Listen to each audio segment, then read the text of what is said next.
कल की अवतार के साथ भगवान गणेश भी कलयुग में जन्म लेंगे।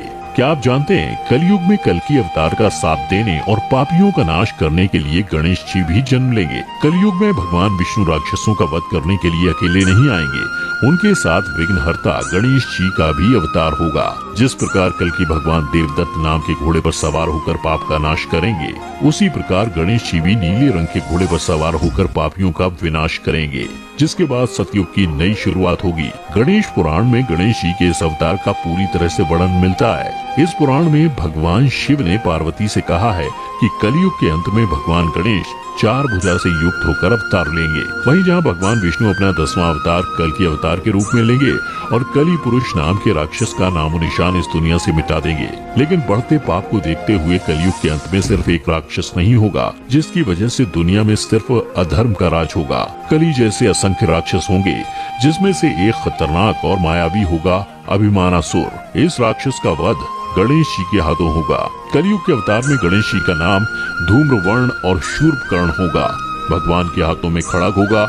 अपनी इच्छा से गणेश जी सेना और अस्त्र शस्त्र को प्रकट करेंगे। पापियों के बढ़ते मनोबल और धर्म की हानि से गणपति की आंखों में क्रोध भरा रहेगा। पापियों को नष्ट करने के लिए शूर्पकर्ण आंखों से अग्नि की बारिश करेंगे। पापियों का नाश करने के बाद जब गणेश जी का क्रोध शांत होगा, तब अधर्मियों के डर से पर्वत में छुपे हुए संत जनों को भगवान गणेश आशीर्वाद देंगे और उनके हाथों में धर्म की एक बार फिर से स्थापना का काम सौंपेंगे। इस तरह से सतयुग का आरंभ गणेश जी के हाथों होगा। बता दें, कलयुग में रिद्धि सिद्धि के स्वामी श्री गणेश का वर्ण धूम्र होगा। अपने धूम्र वर्ण के कारण ही वे धूम्रकेतु के नाम से जाने जाएंगे। धूम्रकेतु के 2 हाथ होंगे, उनके नाम शूर्पकर्ण, धूम्रवर्ण और धूम्रकेतु होंगे। धूम्रकेतु के शरीर से नीली ज्वालाएं उठेंगी। विनय के प्रतीक गजानन इस रूप में क्रोधी भी होंगे। जहां गणेश जी अभिमानासुर का वध करेंगे, वहीं भगवान विष्णु के 10वें अवतार कल्कि कलयुग के सबसे खतरनाक और मायावी राक्षस कली पुरुष का वध करेंगे। यह राक्षस रावण और कंस से भी ज्यादा खतरनाक होगा। इसके अंदर इंसानों के मन में घुसकर उन्हें बुराइयों के मार्ग पर धकेलने की शक्तियाँ भी होंगी। यह समय के साथ भौतिक स्वरूप भी ले लेगा, जिससे है और शक्तिशाली हो जाएगा। कली पुरुष का शक्ति स्रोत अधर्म है और वही इसे इस युग में मिलता है। बढ़ती शक्तियों के साथ उसकी सेना में इंसान ही होंगे।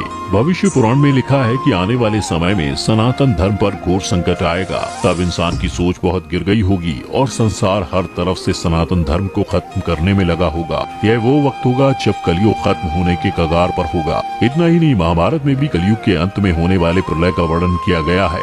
महाभारत के अनुसार जैसे जैसे घोर कलयुग आता जाएगा, वैसे वैसे धर्म, सत्य, पवित्रता, क्षमा, दया, आयु, बल और याद रखने की शक्ति में कमी आती जाएगी। भागवत गीता में भगवान श्री कृष्ण ने कहा है कि जब जब धर्म की हानि होती है, अधर्म और पाप का बोलबाला होता, तब तब धर्म की स्थापना के लिए मैं अवतरित होता हूँ। वहीं श्रीमद् भागवत पुराण के 12वें स्कंद में लिखा है कि भगवान का कल के अवतार कलयुग के अंत और सतयुग के संधि काल में होगा। शास्त्रों की माने तो प्रभु श्री राम और श्री कृष्ण का अवतार भी अपने अपने युगों के अंत में हुआ था। इसलिए जब कलयुग का अंत निकट आ जाएगा, तब भगवान कल की जन्म लेंगे। वहीं अग्नि पुराण के 16वें अध्याय में कल की अवतार का चित्रण तीर कमान धारण किए हुए घुड़सवार के रूप में किया गया है और वे भविष्य में होंगे। कल की पुराण के अनुसार वह हाथ में चमचमाती हुई तलवार लिए सफेद घोड़े पर सवार होकर युद्ध और विजय के लिए निकलेंगे। भगवान विष्णु का कल की अवतार निष्कलंक अवतार के नाम से जाना जाएगा। इस अवतार में उनकी माता का नाम सुमति होगा।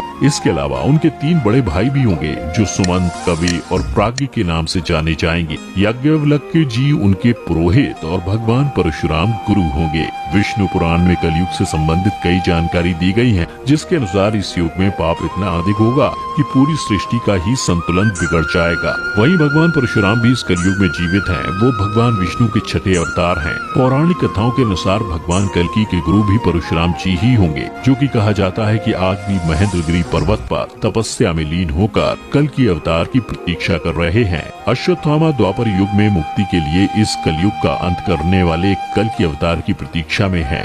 इसी कड़ी में महर्षि व्यास यानी वेद व्यास का भी नाम आता है। महर्षि व्यास जी ने कल के अवतार के जन्म से पहले कल के अवतार के बारे में ग्रंथों में लिख दिया था। आज भी वो कलयुग में भगवान विष्णु के अवतार के दर्शन के लिए तपस्या में लीन होकर प्रतीक्षा कर रहे हैं।